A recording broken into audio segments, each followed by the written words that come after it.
Dans votre trésor, cette question également, les moulins à eau vont-ils disparaître de notre patrimoine? De plus en plus, l'État décide en effet de les détruire au nom de l'écologie et de la préservation des poissons, et notamment ceux qui remontent les rivières. On pense évidemment au saumon. Alors, comment défendre notre écosystème sans sacrifier le patrimoine? Eh bien, c'est toute la question.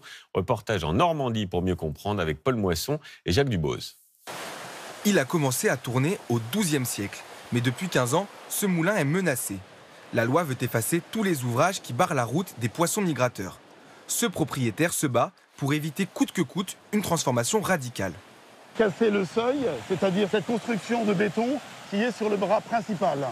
La conséquence, c'est l'assèchement de cette partie qui alimente la roue du moulin. C'est la mort du moulin en lui-même puisque tout va dessécher et la roue va pourrir. Petit espoir, la semaine dernière, un amendement de la loi climat a été voté en première lecture. S'il est adopté définitivement, il prévoit la fin des destructions.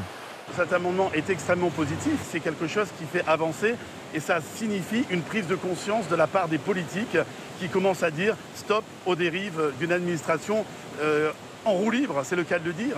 Mais pour certains écologistes, la destruction des barrages a eu un effet bénéfique sur la biodiversité.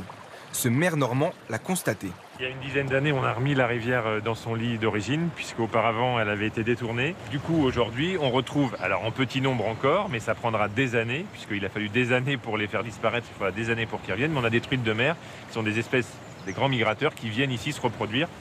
Pour éviter la destruction, il existe une autre solution, celle des gros travaux. Ici, dans le même département, on a construit une passe à poissons qui contourne le barrage. Les poissons sont attirés par la chute d'eau.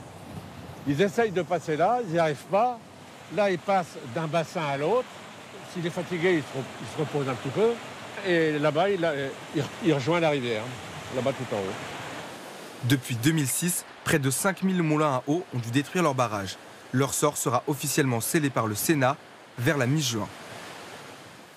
À l'étranger, encore des